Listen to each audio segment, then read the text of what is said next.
ரொம்ப ப்ளசண்ட்டாக ஸ்டார்ட் ஆச்சு. சூப்பராக இருந்தது. வெளியில் உட்காந்து கொஞ்சம் நேரம் நல்லா காற்று வாங்கிட்டு ஸ்வீட் ரெசிபியோட விலாகை ஸ்டார்ட் பண்ணுறேன். ஸ்வீட் ரெசிபி வந்து என்னென்னு பார்த்தீங்கன்னா சீம்பால் தான். சீம்பால் கிடச்சிருந்தது, பக்கத்தில் வந்து கன்று போட்டுருந்துச்சுன்னு கொடுத்துருந்தாங்க. ஃபஸ்ட்டு நம்ம எப்பவும் போல் பாலை வடிகட்டி சீம்பால் ரெடி பண்ண வேண்டியது தான். இது வந்து 3வது பால் அப்படிங்கிறப்போ திரட்டு பால் மாதிரி பால்கோவா மாதிரி வடைச்சட்டிலே போட்டு நல்லா வறுத்து செய்வாங்க. அதுவுமே சூப்பராக இருக்கும். இது வந்து ஃபஸ்ட்டு பால், நல்லா திக்கான பால் கொடுத்துருந்தாங்க. அதை வந்து நம்ம வந்து ஆவியில் வச்சு எடுத்தோன்னா இன்னும் சூப்பராக இருக்கும். பாலில் மிளகு, ஏலக்காய், சுக்கு எல்லாமே நம்மளாம் தட்டி போட்டு ஆட் பண்ணிவிட்டு அப்புறம் கூட வந்து பாலுக்கு தகுந்த மாதிரி சர்க்கரை சேர்த்துக்கணும். நான் வந்து 1/4 கப்பு சர்க்கரை ஆட் பண்ணிட்டேன்.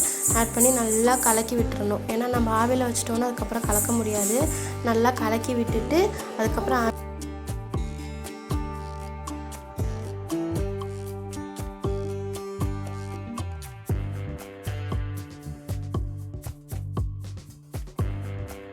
ஆவியில் வச்சுட்டு கையோடவே இருக்கிற பாத்திரத்தை எல்லாமே கழுவி வச்சுட்டு இருந்தேன். இல்லைன்னா பாத்திரம் ஃபுல்லாகவே சேர்ந்துடும். அதுக்கப்புறம் பார்த்தாலே தலையே சுற்றும். அதனால் கொஞ்சம் கொஞ்சம் சேரும்போதே நான் வந்து விலக்கி எடுத்து வச்சுருவேன். இல்லைன்னா தம்பி வந்து குறும்பு பண்ண ஆரம்பிச்சிட்டான்னா அவனை சமாளிக்கிறதுக்கே சரியாக இருக்கும். கூடவே பிளேட் ஸ்டாண்ட் இருக்கிற டேபிளையுமே க்ளீன் பண்ணி எல்லாம் நீட்டாக அரேஞ்ச் பண்ணி வச்சுட்டேன். கரெக்டாக இருந்தது அந்த டைமுக்கும் சீம்பால் ரெடி ஆகிறதுக்கும். எப்போவுமே தம்பி வந்து சீம்பால் சாப்பிட மாட்டான். ஆனால் இப்போ வீடியோ எடுத்துகிட்டே ஸ்லோவாக நான் செஞ்சிட்ருக்கிறத பார்த்துட்டு எப்போ ரெடி ஆகும்னு கேட்டுகிட்டே இருந்தான். அவனுக்கே நான் வந்து சீம்பால் ரெடி பண்ணுறதை பார்த்தோன்னே டெம்ப்டிங் ஆயிடுச்சு. ஃபஸ்ட்லாம் வந்து கிச்சன் பக்கமே வரமாட்டான். இப்போ நான் வீடியோ எடுக்கிறதுனால அப்பப்போ வந்து என்ன பண்ணுறேன்னு கேட்டுகிட்டே இருக்கிறதுனால நான் செய்கிறத பார்த்துட்டு எப்போ சாப்பிட்லான்னு அவன் வந்து ஈகராக வெயிட் பண்ணிகிட்டு இருந்தான். சூப்பராக சர்க்கரை அளவு எல்லாமே கரெக்டாக வந்துருந்தது. சூப்பராக இருந்தது. சீம்பால் நாங்கள் 2 பேரும் சாப்பிட்டுட்டு அவங்களுக்கும் எடுத்து வச்சாச்சு. தம்பிக்கு வந்து அப்படியே சாப்பிட மாட்டான். அவன் வந்து ஒரு தடவை ஃபீவர் வந்ததுலேருந்து எதுவுமே மென்று சாப்பிட்றதில்ல. அவனுக்கு வந்து அரைச்சி கொடுத்தோன்னா மட்டும்தான். தம்பிக்கு நான் வந்து கொஞ்சமாக போட்டு மிக்ஸி ஜாரில் போட்டு அரைச்சி ஊட்டி விட்டுட்டேன். ஐஸ்கிரீம் சொல்லி குதிச்சு சாப்பிட்டுட்டு இருந்தாங்க. அவங்களுக்குமே சீம்பால் பிடிச்சிருந்தது. இந்த பால் வந்து ரொம்ப திக்காக சூப்பராக க்ரீமியாக வந்துருந்தது. சீம்பால் சின்ன வயசில் நம்ம சாப்பிட்ருப்போம். இப்போயுமே நம்ம வந்து சாப்பிட்றோம் அப்படின்னா அந்த சின்ன வயசு ஞாபகங்கள்லாம் வரும் இல்லையா? எனக்கும் அப்படி தான் வந்துருந்தது. சின்ன வயசு ஃப்ரெண்ட்ஸு, நம்ம விளையாண்டது எல்லாமே ஓடிட்டு இருந்தது. உங்களுக்குலாம் எத்தனை பேருக்கு சீம்பால் ரொம்ப பிடிக்கும் அப்படின்னு மறக்காமல் கமெண்ட் பண்ணுங்கள். அப்புறம் சின்ன வயசு ஃப்ரெண்ட்ஸ் வந்து எத்தனை பேரை மிஸ் பண்ணுறீங்க, இன்னமும் எத்தனை ஃப்ரெண்ட்ஸ் வந்து உங்கள் கூடவே இருக்காங்க அப்படின்னு சொல்லி மறக்காமல் கமெண்ட்டில் சொல்லுங்கள். நானும் தெரிஞ்சுக்கிறேன். ஏன்னா நான் ஸ்கூல் டைமில் வந்து நிறையா ஃப்ரெண்ட்ஸை வந்து மிஸ் பண்ணியிருக்கேன். நான் 8th வரைக்கும் ஒரு ஸ்கூல் படித்தேன். அதுக்கப்புறம் வேறு ஸ்கூல் படித்தேன். அதனால் வேறு ஸ்கூல் மாறி நிறைய ஃப்ரெண்ட்ஸை வந்து மிஸ் பண்ணியிருக்கேன். நீங்களும் அந்த மாதிரி மிஸ் பண்ணியிருக்கீங்களான்னு மறக்காமல் சொல்லுங்கள். லஞ்சுக்கு டைம் ஆகிடுச்சு. அப்புறம் லஞ்சுக்கு வந்து தக்காளி சாப்பாடும் மசால் வடையும் தான் பிளான் பண்ணி வச்சுருந்தேன். அதையுமே வந்து ரெடி பண்ணிகிட்டு இருந்தேன். நான் வந்து தக்காளி சாப்பாடுக்கு ரெடி பண்ணிகிட்டு இருந்தேன். அப்புறம் பருப்பு காலையிலே ஊற வச்சுருந்தது, அதையுமே அரைச்சி எடுத்து வச்சாச்சு. நான் வந்து வடை போட்டுட்ருக்கும்போது அவங்க வந்து இப்படி தான் போடணும் பாரு, நான் செஞ்சு காமிக்கிறேன் பாருன்னு சொல்லி இடையில வந்து கிண்டல் பண்ணிட்டு இருந்தாங்க. அவங்க செஞ்ச ஒரு அடைசல் வந்து அவங்களுக்கே போட்டு கொடுத்துட்டேன். இப்படி தான் இடையில வந்து ஏதாவது ஒரு காமெடி பண்ணிகிட்டே இருப்பாங்க. நான் வந்து கொஞ்சம் டல்லாக சோகமாக இருந்தேன்னா போதும், இடையில வந்து ஏதாவது ஒரு காமெடி பண்ணி கண்டிப்பாக சிரிக்க வச்சுட்டு தான் போவாங்க. லஞ்சு முடிச்சுட்டு ஈவினிங் வந்து ரிஃப்ரெஷ் ஆகலாம், ஹேர் வாஷ் பண்ணிடலாம் அப்படின்னு நான் ரெடி பண்ணிகிட்டு இருந்தேன். ஏன்னா ஃபீட் பண்ணிகிட்டு இருக்கிறனால என்னன்னே தெரியல, எனக்கு வந்து சிவியர் ஹேர் ஃபால் இருக்குது. பாதி முடி ஃபுல்லாகவே கொட்டிடுச்சு. அதனால் இந்த ஹேர் பேக் வந்து கொஞ்சம் நல்லா இருக்க மாதிரி ஃபீல் ஆகுது. ஒரு 2-3 டைம்ஸ் போட்டிருக்கேன். கொஞ்சம் டிஃப்ரென்ஸ் நல்லா தெரியுது.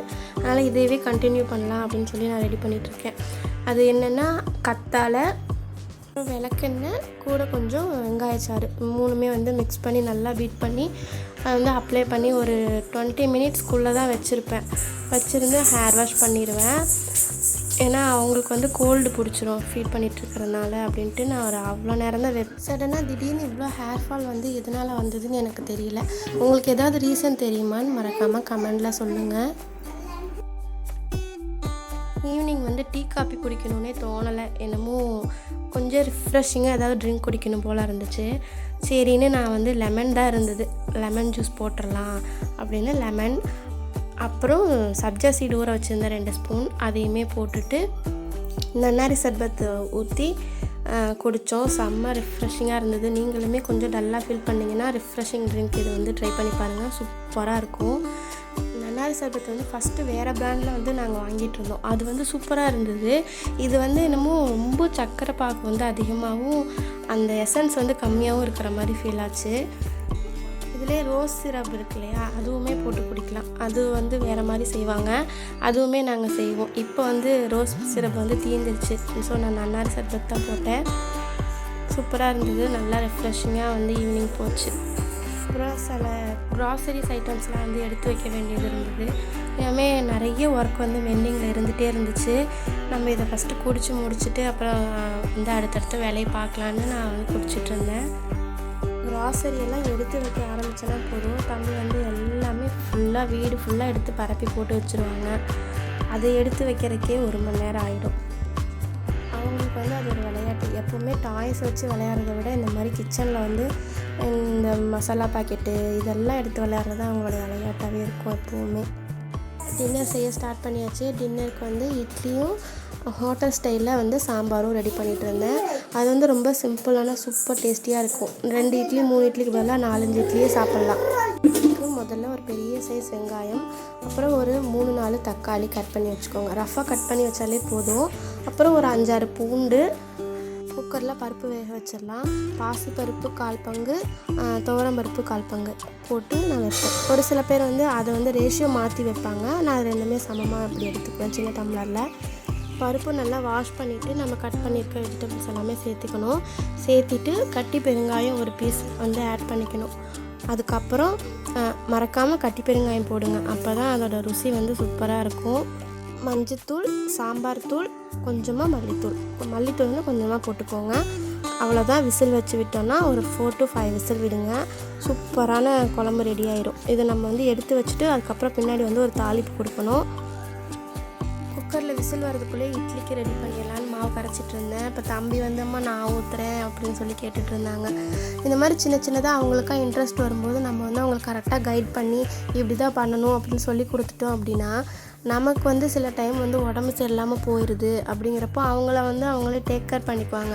சின்னதாக தோசை ஊற்றி சாப்பிட்டுக்குவாங்க. இந்த மாதிரி சின்ன சின்ன விஷயங்களை வந்து நம்ம சொல்லி கொடுத்துட்டோம் அப்படின்னா அவங்க வந்து பார்த்துக்குவாங்க. இல்லைனா எப்போவுமே நம்மளையே அவங்க வந்து டிபெண்ட் பண்ணி இருக்கிற மாதிரி இருக்கும். நிறைய அவங்க வந்து இன்ட்ரெஸ்ட்டாக கேட்கும்போது நான் சொல்லி கொடுத்துருவேன், இந்த மாதிரி பண்ணேன் அப்படின்னு சொல்லி. அதான் குக்கரில் விசிலும் வந்துருச்சு. தாளிப்பு வந்து கடுகு, ஜீரகம், கருவேப்பிலெல்லாம் போட்டு நல்லா தாளித்து நல்லா கலக்கி விட்டோன்னா சூப்பரான சாம்பார் ரெடி. நிஜமாலுமே சூப்பராக இருந்ததுங்க. நீங்களும் ட்ரை பண்ணி பாருங்கள். இட்லிக்கு இந்த சாம்பார் வச்சு சாப்பிட்டு பாருங்கள், சூப்பராக இருக்கும். வெஜிடபிள்ஸில் வந்து நான் உருளைக்கிழங்கும் கேரட்டும் ஆட் பண்ணியிருந்தேன், அதை சொல்ல மறந்துட்டேன். இதுக்கு பதிலாக வந்து இதுவுமே சேர்ப்பாங்க. அந்த மஞ்சள் பூசணி இருக்கு இல்லையா, பரங்கிக்காய், அதுவுமே சேர்ப்பாங்க. இட்லியுமே சூப்பராக வந்திருந்தது. நைட்டு வந்து தூங்குறதுக்கு முன்னாடி எப்போவுமே ஒரு கிளாஸ் பால் குடிச்சிட்டு படுப்பேன். இன்றைக்கி என்னமோ அது குடிக்கணும்னு தோணலை. இன்றைக்கி பொழுதுக்குமே டீ காஃபி அப்படிங்கிற பக்கமே நான் போகலை. அதனால சரி தூங்கும் போதுமே டீடாக்ஸ் வாட்டரோட முடிச்சுக்கலாம் அப்படின்னு சொல்லிட்டு நான் டீடாக்ஸ் வாட்டர் தான் ரெடி பண்ணேன். டீடாக்ஸ் வாட்டர் வந்து நான் மட்டும்தான் குடிப்பேன். வீட்டில் அவங்களும் குடிக்க மாட்டாங்க, தம்பியும் வேணான்னு சொல்லிடுவான். அதனால் நான் மட்டும் எனக்கு மட்டும் போட்டுக்கிட்டேன். வந்து ஒரு கிளாஸ் தண்ணியில் வந்து பீட்ரூட்டு, அப்புறம் புதினா, அப்புறம் ஒரு சின்ன பீஸ் இஞ்சி போட்டு லைட்டாக உப்பு போட்டு லெமன் புழிஞ்சு விட்டு குடித்தோன்னா சூப்பராக ரெஃப்ரெஷிங்காக இருக்கும். நல்ல டீடாக்ஸ் வாட்டர். நீங்களுமே ட்ரை பண்ணி பாருங்கள். நல்ல ரிசல்ட்டு தெரியும். நம்ம ஸ்கின் க்ளீன்லேருந்து நமக்கே ஒரு ஃபீல் கிடைக்கும். அந்த மாதிரி சூப்பராக இருக்கும். இது கூட கேரட்டு அந்த மாதிரிலாமே போடலாம். நான் ஒவ்வொரு தடவை ஒவ்வொன்று மாதிரி போட்டு குடிப்பேன்.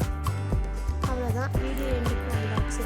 இந்த ஒரு நாள் எனக்கு வந்து இப்படி தான் போச்சு. ரெஃப்ரெஷிங் ட்ரிங்க், டீடாக்ஸ் வாட்டர், இந்த மாதிரி தான் எனக்கு போச்சு. என்னோட இந்த ஹெல்த்தி லைஃப் ஸ்டைல் உங்களுக்கு பிடிச்சிருந்தீங்கன்னா மறக்காமல் சப்ஸ்கிரைப் பண்ணிக்கோங்க. உங்கள் ஃப்ரெண்ட்ஸ் அண்ட் ஃபேமிலிக்கு ஷேர் பண்ணிக்கோங்க. இன்னும் நிறைய ஹெல்த் ட்ரிங்க்ஸோடு நான் அடுத்த வீடியோவில் சந்திக்கிறேன். பாய்.